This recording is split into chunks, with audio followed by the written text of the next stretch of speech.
Bonjour à tous et bienvenue dans cette revue de presse hebdomadaire. Cette semaine, la revue de presse ne sait plus vraiment où se placer. En effet, entre la crise, avec notamment Patrick Devedjian, on l'a vu, qui a été nommé ministre en charge de la crise, entre Rachida Dati qui ne fait plus parler que d'elle et le PS qui est en train de se réformer, difficile de savoir par où commencer. Alors, cette semaine, la revue de presse hebdomadaire a décidé de tout mélanger. Disons que nous allons vous offrir des infos qui ont, il faut le dire, comme principal thème la crise. Allez, on va commencer tout de suite. Cette semaine, la crise dominait encore dans l'actualité, et ce notamment grâce à cette info.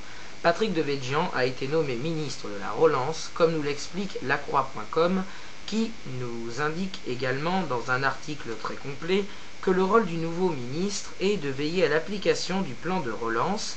L'article rappelle également que Devedjian est en fait ministre auprès du Premier ministre, c'est-à-dire François Fillon.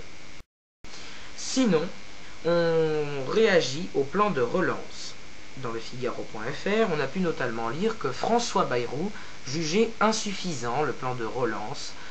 Celui-ci dit qu'il ne permettra pas de changer le visage de la crise.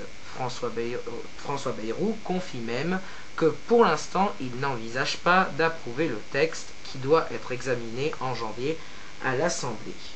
Notons que François Bayrou était invité d'Arlette Chabot dans À vous de juger jeudi sur France 2.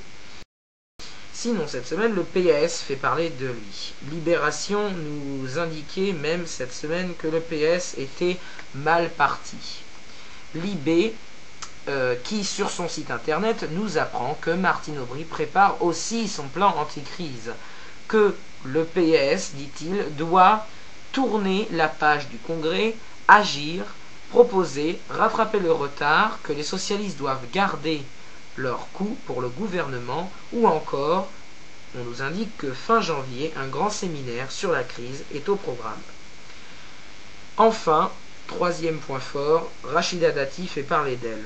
Le Nouvel Obs, titré la semaine dernière, Rachida Dati, les secrets de la chute d'une icône. Le nouvelobs.com nous parle de la fameuse bague Chaumet de la garde des Sceaux qui a été gommée par le Figaro, une bague d'une valeur de 15 600 €. Un article très précis à lire, daté. Et puis, donc sur Rachida Dati, on termine maintenant par Le Point, qui lui aussi parle de Rachida Dati, l'extravagante Madame Dati. En parlant du Point, d'ailleurs, dans son sommaire cette semaine, alors vous allez avoir le droit notamment à l'audiovisuel public, avec un jeu de mots. Le Point fait un jeu de mots, Sarkozy crève le petit écran. Mais le magazine va également vous parler des cliniques. Il publie le palmarès 2008 des cliniques. Obama, maintenant, toujours la crise. Obama veut régler la crise d'ailleurs. Les dossiers de l'actualité titrent cette semaine Le rêve américain de Barack Obama. Retraçant son histoire, son élection et ses futures réformes, le magazine pour jeunes adolescents et jeunes adultes, présente 4 pages complètes sur le 44e président des États-Unis.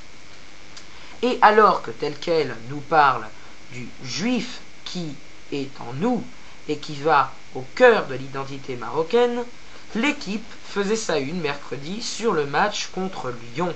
Lyon joue sa place, disait-il. Eh bien, pour ceux qui ne l'ont pas vu et qui ont besoin d'un résumé, l'équipe.fr, le match de mercredi, ceux qui ont besoin d'un résumé, l'équipe.fr le fait pour vous. Lyon recevait, rappelle-t-il, alors le Bayern Munich. Pour finir avec le sport, le disport.com nous fait un article plus que complet sur Castres, qu'il qualifie d'à l'échafaud, en nous précisant que la situation de Castres est catastrophique. À lire. Côté film, Le Monde des ados nous parle de Keanu Reeves. Dans son 199e numéro, Keanu Reeves est le héros du nouveau film Le jour où la Terre s'arrêta. Comment s'est-il mis dans la peau d'un extraterrestre? Quelles sont ses passions? Vous le saurez en lisant Le Monde des ados. Enfin, alors que 20minutes.fr nous parle de Google Chrome 1.0, en effet, Google Chrome 1.0 est arrivé. Le 20minutes.fr nous précise pourquoi il y a eu tant de précipitations. Enfin, Science et Avenir nous dit comment ne pas avoir de cancer. Et bien tout simplement en mangeant sain cette semaine. Vous voyez ici le beau panier.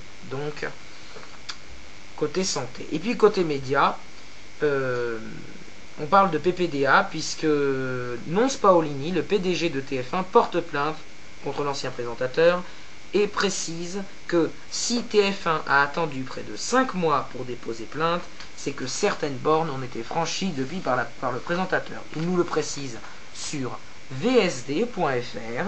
L'article nous précise également que PPDA riposte en disant que quand Nonce Paolini est arrivé à TF1, il a installé un système de badge, j'y ai heureusement échappé, mais c'est complètement contraire avec le milieu du journalisme.